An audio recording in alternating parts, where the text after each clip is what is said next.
नमस्कार, इतना स्वदेश पर आपका स्वागत है। मैं हूं मनीष मीनागिरी और हमेशा की तरह मैं आपके लिए एक बेहद खास शो फिर से लेके आया हूं, शक्तिदायी शेयर। चूँकि नवरात्रि का समय चल रहा है, तो ये शक्ति और भक्ति का समय है और ऐसे में मौका है आपके अपने पोर्टफोलियो को भी थोड़ा शक्तिशाली बनाने का। और जब हम अपने पोर्टफोलियो को शक्तिशाली बनाते हैं तो उससे एक बेहतर रिटर्न देखने को मिलता है और रिटर्न बेहतर देखने को मिलता है तो मन स्वस्थ रहता है, प्रसन्न रहता है। और यही कोशिश इतना स्वदेश की हमेशा से रही है। इसीलिए अगले आधे घंटे में हम आपको ऐसे कई शेयर्स बताने वाले हैं जो हमारे जानकार जुड़ेंगे, वो बताने वाले हैं जिनको अगर आप खरीदते हैं, अगले 1 साल तक होल्ड करते हैं तो आपको एक बेहतर रिटर्न देखने को मिलेगा। तनाव मुक्त होकर इन शेयरों में आपको 1 साल के भीतर एक अच्छा रिटर्न देखने को मिल सकता है, क्योंकि ये वो शेयर हैं जो शक्तिशाली हैं, शक्तिदायी हैं और पोर्टफोलियो को मजबूत करेंगे।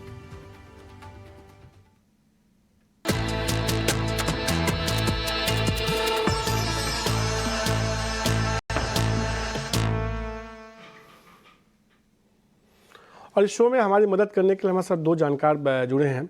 आशीष महेश्वरी जुड़े हैं और गिरीश सोडानी जुड़े हैं। इन दोनों से हम दोनों से समझेंगे। अभी फिलहाल के लिए आशीष ही जुड़े हैं। आशीष सर, शुक्रिया इतना स्वदेश को समय देने के लिए और नमस्कार। आपसे ये समझने की कोशिश करेंगे कि कौन से ऐसे शेयर हैं जो पोर्टफोलियो को मजबूती दे सकते हैं, शक्तिशाली बना सकते हैं और जिम्मेदारी आपके ऊपर थोड़ा ज़्यादा होगी आज के लिए। क्योंकि और जहाँ तक मैं जानता हूँ, जितना मैंने देखा है आपको, तमाम आप लार्ज कैप के अलावा मिड कैप या स्मॉल कैप में भी कई से शेयर बताते हैं जो एक बेहतर रिटर्न देता है लंबी अवधि में, अगर 1 साल के नज़रिए के हिसाब से देखें तो शुरुआत सर पहले शेयर के साथ ही करूँगा। आप अगर एक शेयर जो आपको लगता है कि नंबर 1 शेयर जो आपके पोर्टफोलियो में जिसको आप चाहते हैं कि ये होना चाहिए, वो कौन सा होगा और क्यों होगा? जी, पहला स्टॉक रहेगा बैंकिंग और फाइनेंशियल सेक्टर की कंपनी पीएनबी गिल्ड लिमिटेड। जरूर स्टॉक अपने बिल्कुल 52 वीक हाई के पास में है, पर फिर भी 101 रुपए में भी इस स्टॉक को बाय करने की सलाह है। जैसा आप दिखाई रहेंगे, JP Morgan emerging bond index में आने के बाद से बहुत बड़ा निवेश इंडियन बॉन्ड्स, कॉर्पोरेट बॉन्ड्स या गवर्नमेंट सिक्योरिटीज में आने वाला है। और पीएनबी गिल्ड एकमात्र लिस्टेड कंपनी है जो उसमें ट्रेडिंग करता है, तो उनके पास में खुद का बुक भी रहता है, गवर्नमेंट की अंडर राइटिंग भी करते हैं, तो उनका पोर्टफोलियो काफी बड़ा है। हमने कंपनी के परफॉर्मेंस में भी एक सिग्निफिकेंट इंप्रूवमेंट दिखा था। जितना उन्होंने लास्ट ईयर में लॉस किया था, उससे ज्यादा का मुनाफा ऑलरेडी 6 महीने में अर्न कर चुके हैं। तो मुझे लगता है बिल्कुल 1800 करोड़ के मार्केट कैप पर यदि कंपनी का मुनाफा 200 करोड़ रुपए के आसपास मैं उम्मीद कर रहा हूँ इस साल में होने का, तो अभी भी काफी अंडर वैल्यूड है। यदि आप मेरी बात माने तो 74% पीएनबी होल्ड करता है, तो फ्लोटिंग स्टॉक भी यहाँ लिमिटेड है। सबसे जो पहला शेयर है पीएनबी गिल्ड, और जिस सेगमेंट में आशीष सर ने बताया बॉन्ड ट्रेडिंग में, वो इसमें सेगमेंट में कहीं ना कहीं एकमात्र कह सकते हैं कि लिस्टेड कंपनी है और इसका फ़ायदा सीधे तौर पे होता दिखेगा इस शेयर में। और अभी जो शेयर का भाव है करीब 101-102 के आसपास का है और यहाँ से अगले 1 साल में 200 का भाव देखने को मिल सकता है, यानी कि पैसा अगले 1 साल में दोगुना के करीब होता हुआ दिखेगा। आशीष सर का पहला शेयर पीएनबी गिल्ड है, जिसमें कि कह रहे हैं कि ये बतौर शक्तिदायी शेयर आपके पोर्टफोलियो में होना चाहिए। और हमारे दूसरे जानकार भी जुड़ चुके हैं, गिरीश सोडानी जुड़ चुके हैं। गिरीश सर, शुक्रिया, नमस्कार। हम लोग खास शो कर रहे हैं चूँकि नवरात्रि का समय है तो शक्ति और भक्ति की बात होती है और पोर्टफोलियो में अगर थोड़ा शक्ति का तड़का लग जाए तो उससे बेहतर क्या हो सकता है, जिससे कि आप निश्चिंत होकर लगातार अपने पोर्टफोलियो को हर रोज़ देखने की जरूरत नहीं, बस अच्छे शेयर खरीदिए और 1 साल के लिए भूल जाइए। इसी क्रम में अभी जो पहला शेयर आशीष सर ने बताया था, पीएनबी गिल्ड बताया था, जिसमें उनको लगता है कि एक अच्छी तेज़ी देखने को मिल सकती है। आपकी तरफ से कोई पहला शेयर कौन सा होगा जिसको आपको लगता है कि इसको रखना चाहिए, पोर्टफोलियो को बहुत मजबूत करने वाला है? देखिए, मैं खुद भी ये बात से बिल्कुल सहमत हूँ कि ये ऐसा टाइम होता है कि जब हमें कुछ अच्छी चीज हमारे स्टॉक, हमारे पोर्टफोलियोज में होल्ड करनी चाहिए और ऐसी चीज रखनी चाहिए कि हम 1-1.5 साल के लिए उसको होल्ड करें तो हमें कोई प्रॉब्लम ना लगे। तो पहला जो स्टॉक है वो मैंने लिबर्टी शू लिया है। लिबर्टी शू का जो मेरा टारगेट है वो 450 प्लस का है 1 साल के टाइम के लिए। बेसिकली हम खुद देख रहे हैं कि ये त्योहारों का सीजन है, अगले 6 महीने हमारे यहाँ सिर्फ त्योहार ही रहने वाले हैं। तो एक तो ये शूज का जो बिजनेस रहता है ये अपने आप में एक बहुत बड़ा चैलेंज रहता है। अपार्ट फ्रॉम दैट, ये ऑनलाइन और ऑफलाइन में काफी तेजी से काम कर रहे हैं। इन्होंने रिसेंटली काफी अच्छे ब्रांड्स अपने ऑफलाइन मार्केट में ओपन भी करे हैं उदयपुर में, और ऑलमोस्ट 6 से 8 सिटीज का अगला 1 साल का लक्ष्य भी है इनके अंदर। मार्जिन में भी काफी तेजी से काम कर रहे हैं, मैनेजमेंट भी काफी अच्छा है। तो मेरे को लगता है कि 450 का जो लक्ष्य है ये बहुत इजीली अचीवेबल है, और 1 साल के लिए डेफिनेटली स्टॉक आपको अपने पोर्टफोलियो में रखना ही चाहिए। के लक्ष्य के साथ जो है खरीदारी करने की लिबर्टी शूज़ की सलाह दे रहे हैं आशीष। उनको लगता है यहाँ से मजबूती देखने को मिल सकती है, और अभी ये शेयर जो है करीब 320-21 के आसपास ही कारोबार कर रहा है। तो यहाँ से कहीं ना कहीं कह सकते हैं कि 30-32% का अपसाइड शेयर में देखने को मिल सकता है। तो 2 शेयरों की चर्चा हुई है। पहला है पीएनबी गिल्ट, 200 रुपये के लक्ष्य के साथ खरीदारी करने की सलाह है। दूसरा शक्तिशाली शेयर सामने निकल के आया है, वो लिबर्टी शूज़ है, जिसमें टारगेट जो है 450 रुपये तक का देखने को मिल सकता है। अब हमने देखा है कि एक सेक्टर जो है आशीष सर, जिसने पूरे ट्रेंड को बदला है बाजार में, वो है रेलवे सेक्टर। समान तौर पे बजट के पहले हमेशा ये चर्चा होती थी, आप तो दशकों से जो है बजट और बाकी चीज़ें कवर कर रहे हैं, देख रहे हैं, सुन रहे हैं। रेलवे बजट से पहले हम देखते थे कि रेलवे स्टॉक्स में तेज़ी देखने को मिली, फिर रेलवे बजट, यूनियन बजट साथ हो गए। अब आजकल ऐसा ट्रेंड देखने को मिला है कि रेलवे स्टॉक्स में बहुत बड़ी तेज़ी देखने को मिली है। क्या आपको लगता है कि रेलवे शेयर से जुड़ा हुआ, सेक्टर से जुड़ा हुआ कोई शेयर पोर्टफोलियो में होना चाहिए? कोई पसंद है आपको? मैं गेस कर रहा हूँ सिर्फ ये। जी बिल्कुल, रेलवे सेक्टर मुझे काफी पसंद है, और मुझे लगता है रेलवे सेक्टर से जुड़ा एक क्षेत्र, एक स्टॉक भी आपके पोर्टफोलियो में होना चाहिए। और जो स्टॉक मैंने आइडेंटिफाई किया है वो टीटागढ़ रेल सिस्टम। इस स्टॉक पे बाय करने की सलाह है। जरूर अभी यहाँ से डबल नहीं होगा 1 साल में, बट यहाँ से 50% की फिर भी अपसाइड यहाँ पर आ सकती है। अब इवन ये आप देखें तो जो उनकी ऑर्डर बुक है वो 8 टाइम है उनकी FY23 सेल का। मतलब जो उनके पास कॉन्ट्रैक्ट्स है वो इतने लंबी अवधि तक के लिए है, और जो स्पेशलाइज, अब चाहे वो वंदे भारत ट्रेन हो या मेट्रो ट्रेन हो या फ्रेट ट्रेन हो, अभी इंडिया में इतना कैपेसिटी ही नहीं है जितनी डिमांड रेलवे सेक्टर की तरफ से बनी हुई है। और इसके चलते हमने देखा लास्ट क्वार्टर में उनके मार्जिन में भी इम्प्रूवमेंट हुआ है, और अगले 2 साल के अंदर जो उनका टारगेट है कि 80 वंदे भारत ट्रेन जो लॉन्च है उसमें से करीब 8 वंदे भारत ट्रेन ये बना रहे हैं, उसके कारण से मार्जिन में इम्प्रूवमेंट आएगा। तो करीब 30% की CAGR ग्रोथ आपको बहुत रेयरली मिलती है, जहाँ पे 25% के आसपास का ROE भी बन रहा हो। तो इसलिए मुझे ये स्टॉक पसंद है, और 50% का लक्ष्य यहाँ से अगले 1 साल के अंदर बिल्कुल देखने को मिलेगा, और डाउन साइड मुझे यहाँ पे बिल्कुल नजर आता है। टीटागढ़ रेल अगला शेयर होगा 30% CAGR ग्रोथ, मतलब कि हर साल कंपनी जो है 30% के आसपास की ग्रोथ करती है, और ये कहीं ना कहीं काफ़ी हेल्दी है। और इसकी वजह से जो आशीष सर को ये पसंद आ रहा है। हमने देखा भी सरकार लगातार रेलवे इंफ्रास्ट्रक्चर और बाकी जो खर्च कर रही है ना, उसकी वजह से तमाम रेलवे शेयरों में तेज़ी देखने को मिली है। पहले शेयर में अगर उन्होंने 100% का दिया था टारगेट दोगुना होने का, तो इसमें आशीष सर को लगता है कि 50% तक की मजबूती देखने को मिल सकती है। टीटागढ़ बैगन में करीब अभी 800 के आसपास का ट्रेड कर रहा है, 1200 रुपये तक अगले 1 साल में जाता हुआ दिखेगा। गिरीश जी, आपके ऊपर जिम्मेदारी बढ़ गई है। आशीष सर ने एक रेलवे स्टॉक्स की बात की है, तो आपके रडार पर भी कोई रेलवे शेयर है क्या काउंटर करने के लिए? सर ने जो बहुत अच्छा स्टॉक बताया है, वाकई में ये स्टॉक बहुत ही वेटफुल है अगले 1 साल के लिए। बट इसके साथ में मैं एक रेलवे के अंदर एक और स्टॉक को ऐड करना चाहूंगा, वो है जुपिटर वैगन।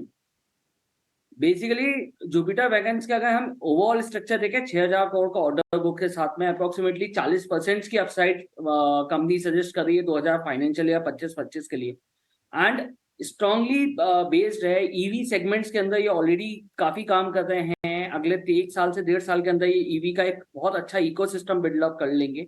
तो और क्वार्टर्स नंबर्स भी देखें तो अच्छे फोल्ड्स, मल्टीपल फोल्ड्स में क्वार्टर नंबर्स में इनके नेट प्रॉफिट्स ग्रो हुआ है।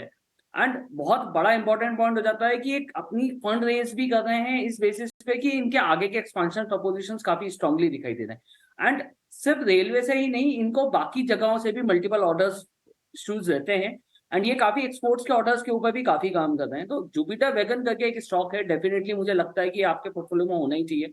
400 तक का एक लक्ष्य है जो मेरे लिए इजीली अचीवेबल है, बट अगर ये कोई अपने पोर्टफोलियो में 2 से 3 साल के होरिजन के लिए रखता है तो मैं 550 तक के भी लक्ष्य दूंगा इस स्टॉक के लिए।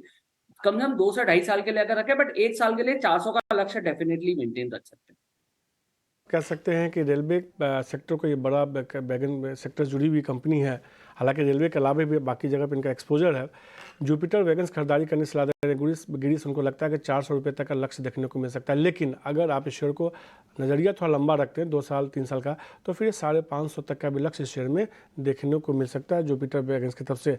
तो अब तक हमने 4 शेयरों पर चर्चा की है जो हमारे जानकारों ने बताया है। आप एक बार फिर से चारों शेयर जान लीजिए, उसका टारगेट नोट कर लीजिए, क्योंकि अक्सर दर्शक ही हमसे पूछते हैं कि सर मैं कई बार हम टारगेट नोट भी नहीं कर पाते हैं। आप उसको यूट्यूब पे भी जाके देख सकते हैं पूरे शो को। पीएनबी गिल्ट है पहला शेयर, 200 रुपये के लक्ष्य के साथ खरीदारी करने की सलाह दे रहे हैं। उनको लगता है आशीष सर को कि यहाँ से शेयर जो है करीब दोगुना हो सकता है एक साल में। जो दूसरा शेयर है गिरीश सोडानी जी की तरफ से, लिबर्टी शूज़ है, उनको लगता है कि 450 रुपये के लक्ष्य के साथ खरीदारी करके चल सकते हैं। त्योहारी सीजन है, वैसे भी इस प्रोडक्ट की डिमांड काफ़ी ज़्यादा देखने को मिलती है। जो तीसरा शेयर है, दोनों जानकारों ने एक एक शेयर जो है रेलवे सेक्टर से चुना है, क्योंकि ये सेक्टर काफ़ी ज़्यादा परफॉर्म कर रहा है और उम्मीद की जा रही है कि अगले एक साल में और अच्छा प्रदर्शन देखने को मिल सकता है। टीटागेट रेल होगा, 1200 रुपये लक्ष्य के साथ खरीदारी करने की सलाह होगी। और जो गिरीश को जो पसंद आ रहा है वो जुपिटर बैगन्स पसंद के आ रहा है। उनको लगता है कि अगले एक साल के लिए 400 रुपये के लक्ष्य के साथ खरीदारी कीजिए। अगर आपका नज़रिया 2 साल 3 साल का है तो 550 रुपये तक का भी लक्ष्य देखने को मिल सकता है। अब आपकी तरफ से अगला शेयर आशीष सर कौन सा होगा? तीसरा स्टॉक जो मेरे तरफ से रहेगा वो है एक मिड कैप कंपनी जो जेम्स एंड ज्वेलरी कारोबार से जुड़ी हुई है और अभी रिसेंट लिस्टिंग था उसका, मनोज वैभव जेम्स एंड ज्वेलर्स लिमिटेड। ये अभी लिस्टिंग था, 215 रुपए में ये आईपीओ आया था और अभी 275 रुपए पर ट्रेड कर रहा है। और अब की यूएसपी ये है कि ये इसके पास में एपी और तेलंगाना का जो पूरा ज्वेलरी मार्केट है उसका करीब 5% मार्केट शेयर है। और यदि ऑर्गेनाइज मार्केट देखें तो 20% से ज्यादा इसका मार्केट शेयर है। करीब उनके पास में 13 शोरूम है और अभी 250 करोड़ रुपया उन्होंने नया रेस किया है। उसके बाद भी जो नए शोरूम खुलेंगे उसके बाद यहाँ पे जो ग्रोथ है वो काफी बड़ी ग्रोथ देखने की संभावना है। तो मुझे लगता है ये स्टॉक का पोटेंशियल है 400 रुपए जाने का। सेक्टर ऑलरेडी अच्छा है और ये एक यदि पीयर सेट से कंपैरिजन करें, जो भी इसके पीएस है उसके कंपैरिजन में सबसे कम वैल्यूएशन पे अवेलेबल है आज भी। मनोज वैभव जेम्स हाल की लिस्टिंग है, अक्टूबर के में इस लिस्टिंग हुई, तो उसके बाद से हमने देखा था शेयर में लिस्टिंग के बाद से बड़ी तेज़ी देखने को मिली थी। 200 से जब चलना शुरू हुआ लिस्टिंग के बाद से तो शेयर में बड़ी तेज़ी देखने को मिली। 270-80 के आसपास ये अभी ट्रेड कर रहा है। यहाँ से 400 रुपये तक का लक्ष्य अगले एक साल में आशीष सर को लगता है कि मजबूती देखने को मिल सकती है। ये एक ऐसा शक्तिदायी शेयर है जेम्स सेक्टर से जो आपके पोर्टफोलियो में 4 चांद लगा सकता है। गिरीश जी, आपके तरफ से अगला शेयर कौन सा होगा? अगला शेयर है बेसिकली बेल्ला केबल।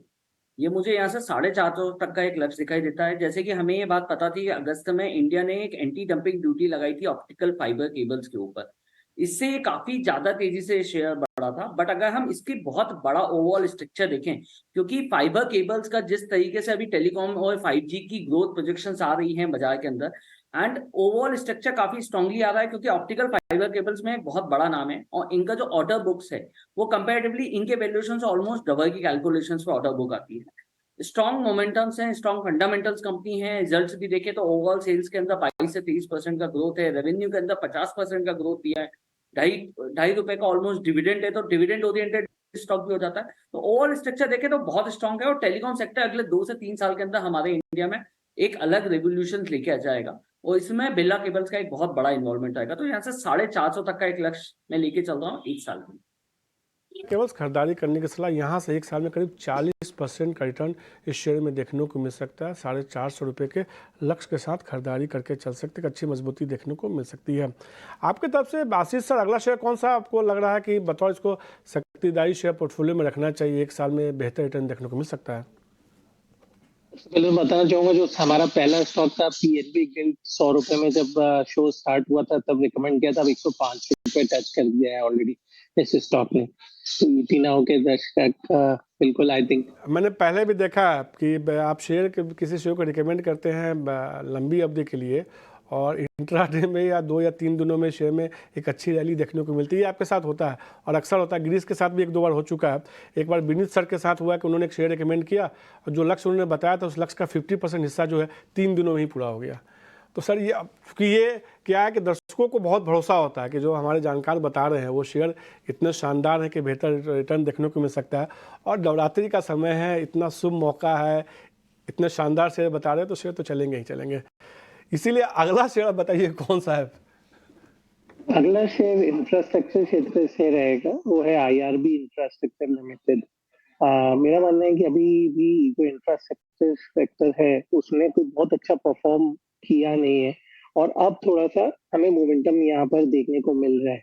क्योंकि अभी आज भी देखिए आईआरबी जो इंडिया की सबसे बड़ी टोल कलेक्टर कंपनी है, आज भी सिर्फ 21,500 करोड़ के मार्केट कैप पर ये कंपनी अवेलेबल है, जिसके पास में 70,000 करोड़ से ज़्यादा के एसेट है। और जैसा इंफ्रास्ट्रक्चर में ग्रोथ हो रहा है और मूवमेंट में ग्रोथ हो रहा है, हम देखेंगे इस बार इस कंपनी का मुनाफा 1,000 करोड़ से भी ज़्यादा का मैं उम्मीद कर रहा हूँ। तो बिल्कुल आईआरबी इंफ्रा को अगले 1 साल के लिए रडार पे रखना चाहिए, ₹60 लक्ष्य रहेगा। ये इंफ्रा एक शेयर है जिसमें खरीदारी करने की सलाह दे रहे हैं, उनको एक अच्छी मजबूती देखने को मिल सकती है। इस पूरे इंफ्रास्ट्रक्चर सेक्टर जो है, ये इसकी काफ़ी चर्चा हुई है। इस पे थोड़ा सा हमारे दर्शकों के ज्ञान को बेहतर करने के लिए कुछ थोड़ा और विस्तार में बता सकते हैं आशीष सर? देखिए, ये आईआरबी की बात करें या दूसरे इंफ्रास्ट्रक्चर शेयर्स की बात करें कंपनियों का, अभी इन लोगों के पास में इतने ऑर्डर्स हैं कि इनफैक्ट वो जो उन्हें फुलफिल करने की कैपेसिटी जो है वो कम पड़ रहा है, क्योंकि सरकार की तरफ से चूंकि इलेक्शन ईयर है, तो हर स्टेट में काफी इंफ्रास्ट्रक्चर के प्रोजेक्ट्स आ रहे हैं। हमने देखा एनसीसी जैसे स्टॉक है, या विष्णु आर पुगलिया जो अभी रिसेंट लिस्टिंग जैसे स्टॉक है, उन्होंने भी काफी अच्छा रिटर्न दिया है निवेशकों को। तो मुझे लगता है अभी भी आईआरबी इंफ्रा ने उतना रिटर्न नहीं दिया जितना पीएसएट के स्टॉक्स ने दिया है, तो इसलिए इसे स्टॉक पे बाय की सलाह है। बट ओवरऑल सेक्टर भी काफी अभी अट्रैक्टिव नजर आता है। यहाँ पर हमने देखा पहले एचसीसी या पटेल इंजीनियरिंग जैसे small cap mid cap stock जो मैंने आपके चैनल पे पहले कवर किए, ऑलमोस्ट डबल हो गए स्टॉक अपने एक एक साल में। अभी भी काफी स्कोप है यहाँ पर।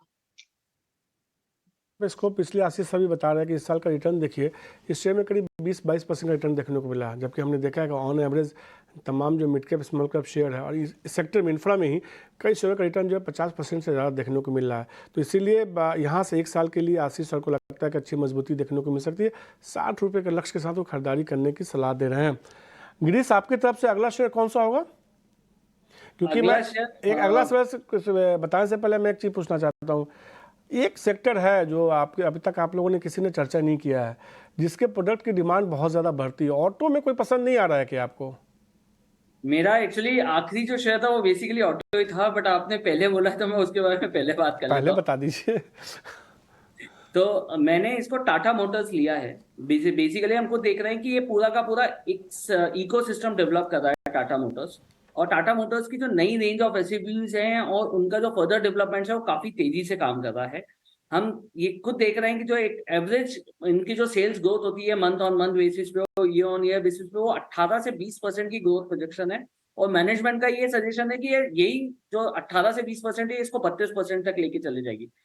इन्होंने ऑलरेडी 1 लाख ई पैसेंजर कार्स का टारगेट रखा हुआ है फाइनेंशियल ईयर 24 को लेकर। जेएलआर का जैसे कि हम खुद देख रहे हैं कि पिछले लास्ट के 3 क्वार्टर्स में भी देखे तो इसका परफॉर्मेंस बहुत स्ट्रांगली आया था। बट कहीं ना कहीं इन लोगों के जो डेट है वो कहीं पे भी काफी काम कर रहा है कंपनी की, उसका काफी रिड्यूशंस भी आए। अपार्ट फ्रॉम दैट इनके जो नए मॉडल्स हैं उसके ऊपर पावर ट्रेन्स, अगर हम ये बात करें कि एक नई रेंज है उसके अंदर अमेजॉन टायर्स हुए हैं, एलेक्सास, और ये बहुत सारे वर्टिकल्स के ऊपर टाटा मोटर्स काम कर रहा है। तो अगला 1 साल का जो लक्ष्य है वो हम 800 के लेवल पे लेके जाना चाहते हैं। और अगर ये फर्दरली, क्योंकि ये ऐसा स्टॉक है जो आगे 2 से 3 साल के लिए भी होल्ड कर सकता है, तो ये अगर 2 साल प्लस या 3 साल के लिए भी कोई 1200 तक का लक्ष्य भी देख सकता है, तो वो भी मेरे लिए कोई बहुत बड़ा नहीं लगेगा, मुझे चैलेंज नहीं लगेगा कि वो 1200 तक के लक्ष्य के लिए भी आ सकता है। टाटा मोटर्स खरीदारी करने से ₹800 के लक्ष्य के साथ, और ये एक ऐसा ऑटो शेयर है जिसने बेहद शानदार रिटर्न दिया है बीते कह सकते हैं कि कुछ सालों में, और लगातार एक बड़ी तेजी दिखाई है। और जिस तरीके से अब कंपनी ईवी सेगमेंट में बढ़ रही है उसका फ़ायदा होता हुआ दिखेगा। 1 साल में 800 का लक्ष्य, गिरीश तो कह रहे हैं कि आप 2-2.5 साल के लिए रखिए तो और अच्छा मुनाफा देखने को मिल सकता है। अभी तक हमने जो है आशीष सर से 4 शेयर जान चुके हैं, उन्होंने बता दिया है। एक आखिरी शेयर जानने का मौका है, आखिरी शेयर के तौर पर किसे बतौर शक्तिदायी शेयर चुन रहे हैं? लास्ट स्टॉक मेरा स्पेकुलेटिव कॉल है, फंडामेंटल के साथ साथ, वो है जैक कॉर्प लिमिटेड। स्टॉक में हमने काफी पिछले कुछ दिनों में काफी अच्छा मोमेंटम देखा, और मुझे लगता है कि अगले 1 साल में मेक और ब्रेक वाला काम यहाँ पर हो सकता है। तो आज स्टॉक में थोड़ा गिरावट है जो यूज करना चाहिए, और जैसा डिस्प्ले में भी आ रहा है कि जो 5,000 एकड़ जगह बस रिलायंस के साथ है और मुंबई ट्रांस हार्बर लिंक खुलने का, मेरे ख्याल से वो जो अभी तक डेवलपमेंट नहीं हुआ है वो डेवलपमेंट शुरू हो जाएगा। तो लैंड का मोनेटाइजेशन प्रोसेस शुरू हो जाएगी। तो आप समझिए 6,000 करोड़ के मार्केट कैप पे कंपनी मिल रही है जिसमें वहाँ पे पर एकड़ का लैंड ही जो लैंड का रेट है वो 10 करोड़ रुपए पर एकड़ है। उसके अलावा 5,000 हेक्टेयर का उनके पास में एक मुंबई एसईजेड भी है। तो मुझे लगता है कि अगले 1 साल में जैसे जैसे यदि मोनेटाइजेशन की तरफ वो पास जाएंगे तो इस स्टॉक में भी मोमेंटम देखने को मिल सकता है। तो सीधे तौर पे जैकॉब एक शेयर पसंद है, हालांकि उन्होंने कहा थोड़ा स्पेकुलेटिव ये स्टॉक है। क्या इसके लिए कोई स्टॉप लॉस आप बताना चाहेंगे? आपको लगता है नहीं ठीक है 1 साल के लिए 600 का लक्ष्य हो आ सकता है, अगर चाहे तो लक्ष्य को थोड़ा रिवाइज भी कर सकता है आशीष सर? 1 साल का लक्ष्य 600 रुपए का रहेगा, क्योंकि जो डेवलपमेंट है यदि वो फ्रुक्टिफाई होते हैं, उस डायरेक्शन में काम होता है, तो इनफैक्ट इस कंपनी का वैल्यूएशन अभी भी काफी अंडर प्राइस रहेगा। और यदि स्टॉप लॉस की बात करें तो मुझे लगता है 275 रुपए का एक बार स्टॉप लॉस लगा लेना ठीक है। राय आते हुए वैसे तो 1 साल के लिए आप रखना चाहते हैं तो 600 के लक्ष्य के साथ से खरीदारी करके चल सकते हैं, लेकिन उन्होंने खुद ही कहा कि थोड़ा इसमें कई सारी खबरें आनी हैं और वो खबरें आएंगी तो ये शेयर और चलेगा। अगर आप इसमें लेना चाहते हैं अपने पोर्टफोलियो में तो एक मन में स्टॉप लॉस अपने पास ज़रूर लगा के रखिए 270 के आसपास का। ऊपर जाता है तब चाहे तो पहले भी थोड़ा मुनाफा बुक करके चल सकते हैं। जो अगला शेयर होगा गिरीश आपके तरफ से कौन सा होगा? ये शेयर आई थिंक आपको भी याद होगा, क्योंकि ये शेयर हम काफी बार आपके शो पे डिस्कस कर चुके हैं एंड अप्रोक्सीमेटली रियल एस्टेट की कंपनी है। हाँ, रियल एस्टेट की कंपनी है, एक मिनट गेस करने दीजिए। डीएलएफ तो नहीं है? डीएलएफ ही है। इस शेयर पे मुझे याद है कि मैंने कई बार आपके साथ जो है ना कल की तैयारी या मिड कैप मसाला में कल की तैयारी में तो कई बार चर्चा हुई है, और जब भी आपने बताया उसके बाद फिर एक हफ्ते में वो आपके उस लक्ष्य को जो शॉर्ट टर्म का होता है उसको हासिल कर लेता है। बड़ा लक्ष्य दे दीजिए फिर। नहीं, मैंने इस बार बड़ा ही लक्ष्य रखा है, हालांकि मैं 630-650 तक का लक्ष्य इसको लेके चल रहा हूँ 1 साल के लिए। बट मेरा जो लक्ष्य है वो 1.5 से 2 साल का इसके अंदर 850 रुपए प्लस का है। जिस तरीके के मैनेजमेंट डेवलपमेंट्स कर रहे हैं, ऑलमोस्ट डीएलएफ ने इन्वेस्ट 1700 करोड़ का एक इन्वेस्टमेंट करा है गुड़गांव के अंदर, 3400 करोड़ का इन्वेस्ट करा आईटी ब्लॉक्स में नोएडा के अंदर, और जिस तरीके के डेवलपमेंट्स निकल रहे हैं हम खुद भी देख रहे हैं कि लास्ट के 6 महीने साल भर में जिस रजिस्ट्री की जो ग्रोथ आई है वो 40% से ज्यादा आई है। वो ओवरऑल स्ट्रक्चर डीएलएफ को लेकर बहुत स्ट्रांगली क्यों होता है, क्योंकि इनके पास मिड साइज और लार्ज साइज दोनों साइज के अपार्टमेंट्स अवेलेबल रहते हैं। और इनका जो अगर ऑर्डर बुक या सेल्स बुक भी देखे तो क्वार्टर ऑन क्वार्टर बेसिस पे भी 22 से 23% बढ़ता है। जैसे क्वार्टर 1 में इनकी सेल बुक 2040 करोड़ की थी, क्वार्टर 2 के लिए जो सेल्स बुक एस्टिमेटेड कर रहे थे वो 2240 थी। तो कहीं पे भी ओवरऑल देखा जाए तो 10 से 12% का एक सेल्स बुक बढ़ना, और आगे 6 महीने फेस्टिवल सीजन है, तो इस प्रोजेक्शंस को लेकर डीएलएफ बहुत स्ट्रांगली कैंडिडेट आ जाता है। 630 का एक लक्ष्य बहुत इजीली अचीवेबल है, हमने बहुत मिनिमाइज बेसिस पर लक्ष्य दिया हुआ है। बट यहाँ पे मुझे 800 से 850 का लक्ष्य दिखाई देता है अगर कोई भी 1.5 से 2 साल के लिए इसको होल्ड करता है। पे गिरीश पहले भी कई बार रिकमेंड कर चुके हैं, हमने देखा तब से एक अच्छी रैली देखने को मिली है शेयर में। अब उनको लगता है कि अगले 1 साल में 630 रुपये का लक्ष्य देखने को मिल सकता है, लेकिन अगर आप अपने अवधि को बढ़ाते हैं, समय सीमा को बढ़ाते हैं, 2 से 2.5 साल के लिए 3 साल के लिए रखते हैं तो ये 850 रुपये तक भी जा सकता है। और हमने देखा कि बीते देखिए 3-4 महीनों में रियल्टी स्टॉक्स में बहुत बड़ी रैली देखने को मिली है। डीएलएफ सहित तमाम रियल्टी स्टॉक्स ने इस पूरी तेजी को लीड किया है। तो अब तक हमने 10 शेयरों की चर्चा की, एक बार फटाफट आपको 10 शेयर बता देते हैं कौन कौन से। पेन पेपर ले लीजिए और फटाफट आप नोट डाउन कर लीजिए। यूट्यूब पे भी जाकर तमाम शेयर के टारगेट और इस पर देख सकते हैं कितने टारगेट है, कौन से शेयर, क्या हमारे जानकारों ने बताया, जिससे कि आप और समझ सकें। जो पहला शेयर बताया गया था आज इसमें बिरला केबल एक शेयर है, गिरीश को पसंद आता है, 450 रुपये के लक्ष्य के साथ खरीदारी करके चल सकते हैं। इसका पीएनबी गिल्ट करीब यहाँ से दोगुना होने की संभावना मान के चल रहे हैं आशीष। अभी 100 रुपये के आसपास का है, 200 रुपये तक जाता हुआ दिखेगा, 100-105 के आसपास ये कारोबार कर रहा है। अभी जो अगला शेयर जो पसंद आता हुआ दिख रहा है टीटागढ़ रेलवे स्टॉक्स पे हमारे दोनों जानकारों ने भरोसा किया। टीटागढ़ रेल पे आशीष महेश्वरी ने खरीदारी करने की सलाह दी है 1200 लक्ष्य के साथ, और JW वैगन जो खरीदारी करने की सलाह दे रहे हैं वो दे रहे हैं गिरीश, उनको लगता है कि 400 रुपये तक का लक्ष्य देखने को मिल सकता है। जुपिटर वैगन्स में खरीदारी करने की सलाह दे रहे हैं। इसके अलावा टाटा मोटर्स गिरीश को पसंद आता है, 800 रुपये तक का टारगेट वो मान के चल रहे हैं। उनको लगता है कि अगर आप रखते हैं लंबी अवधि के लिए तो और अच्छा रिटर्न देखने को मिल सकता है। इसके अलावा डीएलएफ की भी उन्होंने बात की, डीएलएफ उनको लगता है कि 1 साल में 630 रुपये का लक्ष्य देखने को मिल सकता है। अगर नज़रिया 2-2.5 साल का रखते हैं तो 750-800 तक का भी लक्ष्य देखने को मिल सकता है। इसके अलावा एक शेयर और था मनोज वैभव जेम्स, इस शेयर के जरिए पोर्टफोलियो को चांद चांद लगाइए। इस पर आशीष जी ने खरीदारी करने की सलाह दी थी, 400 रुपये का लक्ष्य था। इसके अलावा IRB इंफ्रा को पसंद आया है, 60 रुपये के लक्ष्य के साथ खरीदारी करके चल सकते। एक शेयर जैकॉप उनको लगता है कि थोड़ा, चूँकि कई सारी खबरें आनी है उसके आधार पर उन्होंने रिकमेंड किया है, उनको लगता है 600 रुपये तक का लक्ष्य देखने को मिल सकता है। आप चाहें तो इसमें एक स्टॉप लॉस 270 के आसपास का लगाना चाहें तो मन में लगा के चल सकते हैं। आशीष जी और गिरीश, आपका शुक्रिया, और हमारे दर्शकों की थोड़ी मेहनत कम करने के लिए, कि उनके लिए आपने उनकी मेहनत थोड़ी कम कर दी, उनके लिए 10 शेयर ऐसे बता दिए कि इस पावन समय में वो खरीद के अपने पोर्टफोलियो में उसको शामिल कर सकते हो, अपने पोर्टफोलियो को मजबूत बना सकते हैं। तो शक्तिदायी शेयर में हमने 10 शेयरों की चर्चा की है। ईटीएन और स्वदेश पे लगातार खबरों का सिलसिला जारी है। मुझे दीजिए इजाज़त, नमस्कार।